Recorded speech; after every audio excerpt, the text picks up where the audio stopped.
Hello friends, எல்லாம் எப்படி இருக்கீங்க? இன்றைக்கி வந்து நம்ம சேமியா கேசரி பண்ண போகிறோம்.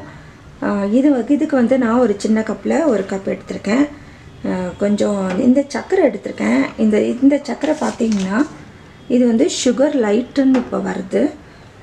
இது வந்து 50% லெஸ் கேலரிஸ் தெரியுதுன்னு நினைக்கிறேன். ஒரு கப் யூஸ் பண்ணுற இடத்துல வந்து நம்ம ஹாஃப் கப் யூஸ் பண்ணால் போகிறோம்.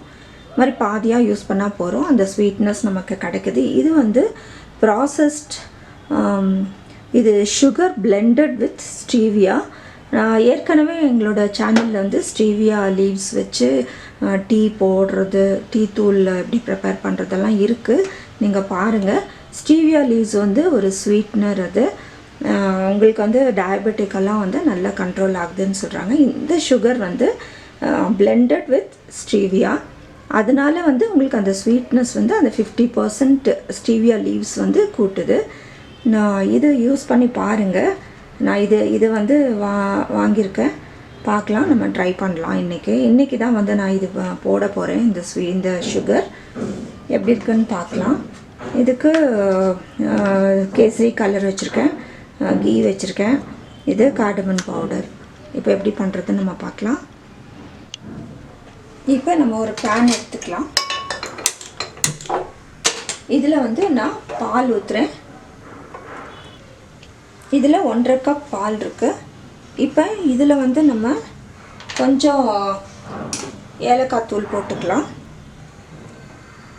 இப்போ ஏலக்காய் தூள் போட்டுக்கலாம்.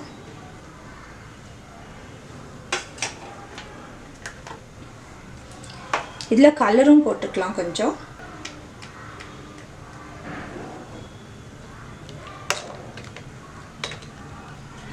இது கொதிக்கட்டும். லோ ஃப்ளேமில் வச்சுக்கோங்க.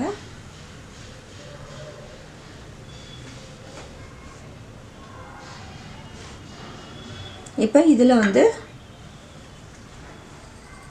சேமியா போட்டுடுறேன்.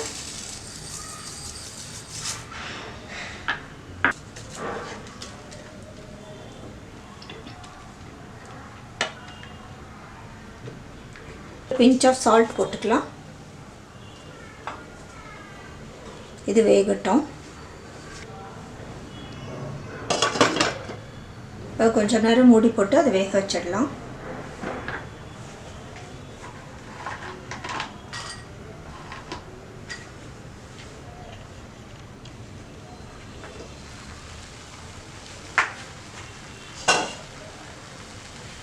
இப்போ இது சேமியா வந்து நல்லா வந்துடுச்சு. இப்போ நம்ம சர்க்கரை ஆட் பண்ணிக்கலாம். பாருங்க, நல்லா வந்துருச்சு. இப்போ நான் ஸ்டீவியா பிளெண்டட் வித் ஸ்டீவியா, அந்த சுகர் வந்து நான் ஒரு ½ கப் போட்டிருக்கேன்.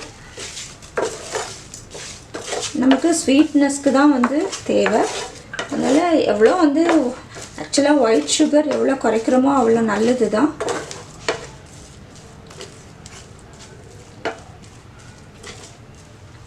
இது வந்து ஸ்டீவியா லீவ்ஸோட பிளெண்ட் பண்ணதுனால இது கொஞ்சம் பரவாயில்ல. அது கரையட்டும். இது பொடி செஞ்சு கூட நீங்கள் வச்சுக்கலாம்.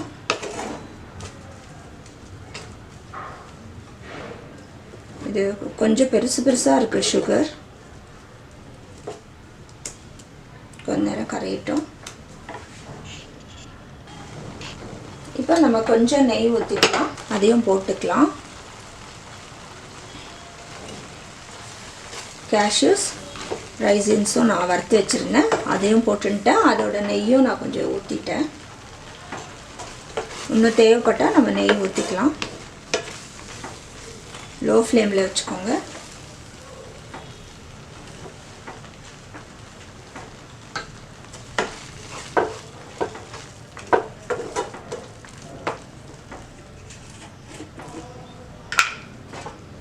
இன்னும் ஒரு 2 ஸ்பூன் நெய் ஊற்றுறேன்.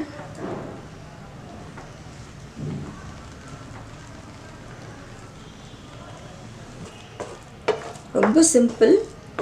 ரவை கேசரியோடு இது ரொம்ப சிம்பிள். வந்து சுருண்டு வருது. இப்போ நம்ம எடுத்துடலாம்.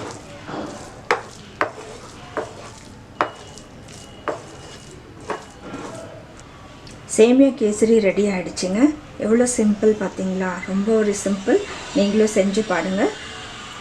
செஞ்சு பார்த்து உங்களோட கமெண்ட்ஸ் எங்களுக்கு போஸ்ட் பண்ணுங்கள், லைக் பண்ணுங்கள், மற்றவங்களுக்கும் வந்து ஷேர் பண்ணுங்கள். எங்கள் முதல் முறை எங்கள் சேனல் பார்க்குறவங்களா இருந்தால் சப்ஸ்கிரைப் பண்ணுங்கள். தேங்க்யூ.